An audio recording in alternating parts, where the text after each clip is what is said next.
तो दोस्तों, पिछले मैंने पार्ट में बताया कि पीएनबी की वैकेंसी निकली हुई है, लोकल बैंक ऑफिसर की निकली हुई है। बहुत कम लोगों को पता है कि इस तरह की कोई वैकेंसी निकली है, बहुत सारे ने तो नाम भी नहीं सुना है।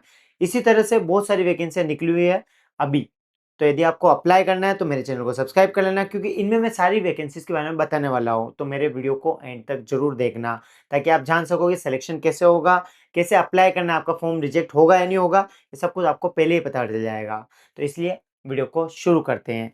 इस पार्ट में हम बात करने वाले हैं कि सिलेक्शन प्रोसेस क्या रहेगा, पंजाब नेशनल बैंक की पोस्ट का, लोकल बैंक ऑफिसर की पोस्ट का सिलेक्शन प्रोसेस क्या रहेगा। तो हम पार्ट 3 की तरफ बढ़ रहे हैं। तो दोस्तों, अब हम आ चुके हैं इस पार्ट के सबसे इंपॉर्टेंट पॉइंट पर, क्योंकि ज्यादातर उम्मीदवारों को यह सवाल होता है कि सिलेक्शन प्रोसेस क्या होगा, क्या एग्जाम होगा, इंटरव्यू होगा कि नहीं, सैलरी कितनी रहेगी, और जॉब मिलने के बाद काम क्या करना होगा। तो चलिए एक एक करके पूरी जानकारी लेते हैं। तो हम जानते हैं सिलेक्शन प्रोसेस क्या होगा। सिलेक्शन प्रोसेस में केवल एग्जाम देना ही इम्पोर्टेंट नहीं है। ऑफिशियल नोटिफिकेशन के हिसाब से सिलेक्शन प्रोसेस में बहुत सारे चरणों में होगा। सबसे पहला चरण होगा ऑनलाइन एग्जाम का। सबसे पहले चरण में आपको कंप्यूटर बेस्ड एग्जाम देना होगा। आपको एग्जाम सेंटर पे जाना होगा और कंप्यूटर बेस्ड एग्जाम देना होगा। अगर किसी कारणवश बैंक एग्जाम नहीं करता है तो सिलेक्शन प्रोसेस का जो तरीका होगा वो शॉर्टलिस्ट के आधार पे रखा जाएगा, और बैंक सीधा शॉर्टलिस्ट करके सीधा इंटरव्यू भी करा सकता है। पर सामान्य स्थिति में ऑनलाइन टेस्ट जरूर होगा, ऑनलाइन एग्जाम जरूर होगा। तो ये तो हो गया पहला चरण, जिसमें होगा एग्जाम। एग्जाम होने पर ही डिसाइड होगा कि इंटरव्यू के लिए आगे बढ़ा जाएगा नहीं जाएगा। इसमें सेकंड प्रोसेस होगा ऑनलाइन इंटरव्यू। इसमें दूसरा चरण होगा पर्सनल इंटरव्यू। अगर आपका रिटर्न में सिलेक्शन हो जाता है, आप क्वालिफाई कर देते हो, तो आपको पर्सनल इंटरव्यू के लिए बुलाया जाएगा। इंटरव्यू में आपकी पर्सनालिटी देखी जाएगी, आपका बैंकिंग नॉलेज देखा जाएगा, आपकी कम्युनिकेशन स्किल देखी जाएगी, आपका कॉन्फिडेंस और प्रैक्टिकल नॉलेज देखा जाएगा। और यदि आपने किसी बैंकिंग इंडस्ट्री में काम कर रखा है तो बैंकिंग रिलेटेड क्वेश्चन पूछा जाएगा, उसका नॉलेज चेक किया जाएगा कि आपको बैंकिंग का कितना नॉलेज है। ये सब कुछ पर्सनल इंटरव्यू में पूछा जाएगा। फिर तीसरे चरण में आपकी लोकल लैंग्वेज टेस्ट होगा। दोस्तों, इसमें सबसे अलग बात यह है, क्योंकि ये लोकल बैंक ऑफिसर की जॉब है, इसलिए आपकी लोकल लैंग्वेज चेक की जाएगी। अगर आप भी अप्लाई कर रहे हैं तो अपनी स्टेट की, जिस स्टेट से आप अप्लाई कर रहे हैं उसकी लोकल लैंग्वेज यदि आपको आती है तो ही अप्लाई कीजिएगा। इसके लिए आपको ऑनलाइन सर्टिफिकेट लगाने जरूरी होंगे। इसके आधार पर ही आपका सिलेक्शन होगा कि आपने जिस लैंग्वेज से अप्लाई किया है आप उसमें सुटेबल हो या नहीं, आपके उसके पास सर्टिफिकेट है या नहीं। यदि आपके पास सारे सर्टिफिकेट है तो आपका सीधा सिलेक्शन भी हो सकता है, पर अंतिम निर्णय बैंक के नियमों के अनुसार ही होंगे। इसके बाद अगले चरण में डॉक्यूमेंट वेरिफिकेशन किया जाएगा। इंटरव्यू के बाद आपको अपने ओरिजिनल डॉक्यूमेंट के साथ वहां जाना होगा। इसमें आपके लगेंगे ग्रेजुएशन की degree, experience certificate, category certificate, identify proof, address proof, photo, signature व अन्य डॉक्यूमेंट्स। अगर किसी भी डॉक्यूमेंट में किसी भी तरह की मिस्टेक पाई जाती है तो आपको रिजेक्ट कर दिया जाएगा। फिर अगले चरण में मेडिकल एग्जामिनेशन होगा। अगर आप मेडिकल में पास हो जाते हैं तो आपको सीधा सिलेक्शन मिल जाएगा, आपको अपॉइंट कर दिया जाएगा। अब बात कर लेते हैं ऑनलाइन एग्जाम पैटर्न की। तो दोस्तों, ये सबसे इंपॉर्टेंट है कि एग्जाम कितने नंबर का होगा, किन सब्जेक्ट के क्वेश्चंस आएंगे, ये जानना बहुत जरूरी होता है। क्योंकि ऑनलाइन टेस्ट में सामान्य रूप से निम्नलिखित सेक्शंस आते हैं, जिसमें English language, grammar, vocabulary, reading ability check की जाएगी। टॉपिक्स आपकी reading, error detection, sentence improvement, vocabulary, synonyms, filling the blanks. English के बाद आपका बैंकिंग नॉलेज चेक किया जाएगा, क्योंकि बैंक का इंटरव्यू है, बैंक का सिलेक्शन प्रोसेस है, तो बैंकिंग रिलेटेड क्वेश्चन पूछे जाएंगे। आपको बैंकिंग का नॉलेज कितना है, banking awareness, RBI, financial system, digital banking, current banking news, financial terms, इन सब के बारे में पूछा जाएगा। इसके बाद आएगा पॉइंट जनरल अवेयरनेस। आपको जनरल अवेयरनेस कितनी है, जैसे कि current affair, Indian economy, government schemes, national international news, important appointments, awards, sports, book, important dates. इसके बाद आपसे पूछा जाएगा कंप्यूटर नॉलेज। आपको कंप्यूटर नॉलेज कितना है इसके बारे में पूछा जाएगा, जैसे कि आपको एमएस एक्सेल आता है नहीं आता है, वर्ड का नॉलेज है या नहीं है, ईमेल कर सकते हो या नहीं कर सकते हो, PowerPoint, excel, networking, cyber security की बेसिक नॉलेज, इन सब के बारे में पूछा जाएगा। इसके बाद रीजनिंग आएगा।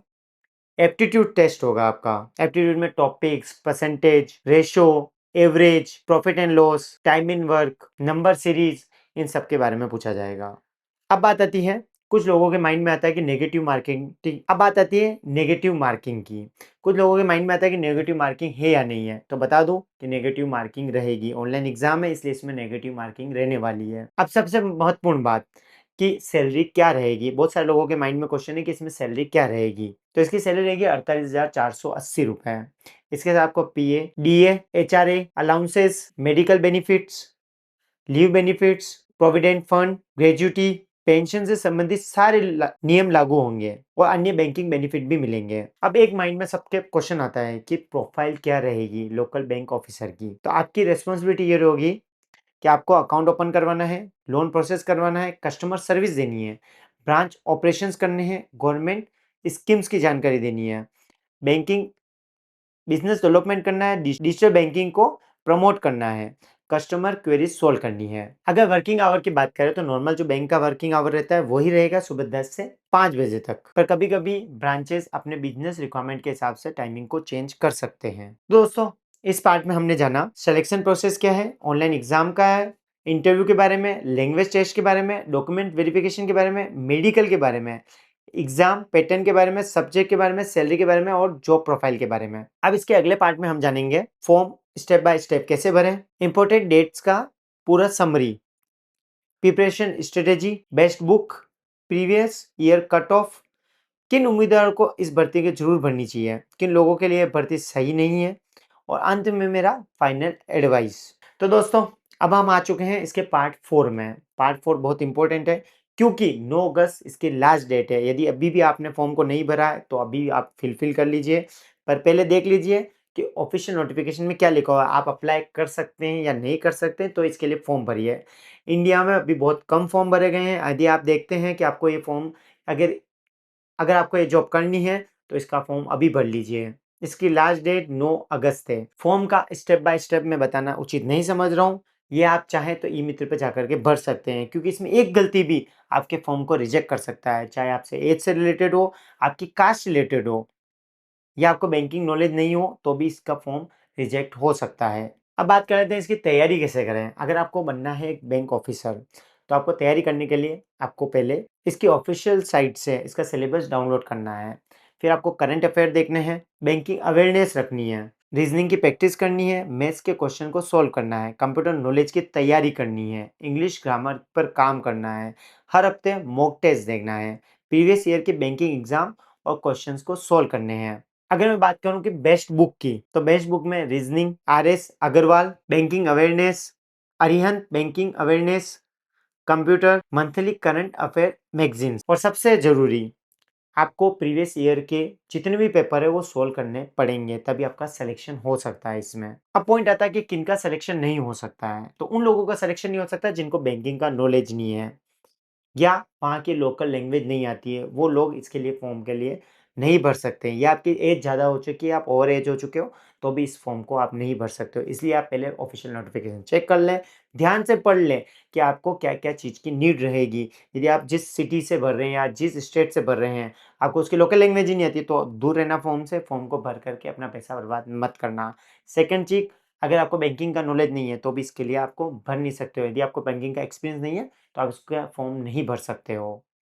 ओनली एक्सपीरियंस होल्डर ही इसके लिए अप्लाई कर सकते हैं। और हाँ, लास्ट डेट का इंतजार मत करना। अगर आपको मेरा वीडियो मिल गया है या आपको कैसे भी पता चल गया है कि आपकी पंजाब नेशनल बैंक की वैकेंसी निकली है, तो आप अभी फॉर्म भर दीजिए, क्योंकि लास्ट डेट में सिस्टम हैक हो सकता है, वो साइट नहीं चल सकती है। तो उम्मीद करता हूँ कि दोस्तों जो मैंने आपको डिटेल्स दी है आपको पूरी मिल चुकी होगी। तो मिलते हैं नेक्स्ट वीडियो में। उम्मीद करता हूँ कि आपने फॉर्म भर दिया होगा, आप एग्जाम की तैयारी करने लगे होंगे। नेक्स्ट रिक्वायरमेंट है ये, वो ये यूनियन बैंक से है। यूनियन बैंक रिक्रूटमेंट की वैकेंसी आई है, जिसके बारे में मैं पूरी डिटेल देने वाला हूँ। तो मेरे अगले पार्ट को मिस मत करना, यूं ही देखते रहना मेरा अगला पार्ट। अगले पार्ट में बात करेंगे यूनियन बैंक रिक्रूटमेंट की। तो मिलते हैं नेक्स्ट वीडियो में। राधे राधे।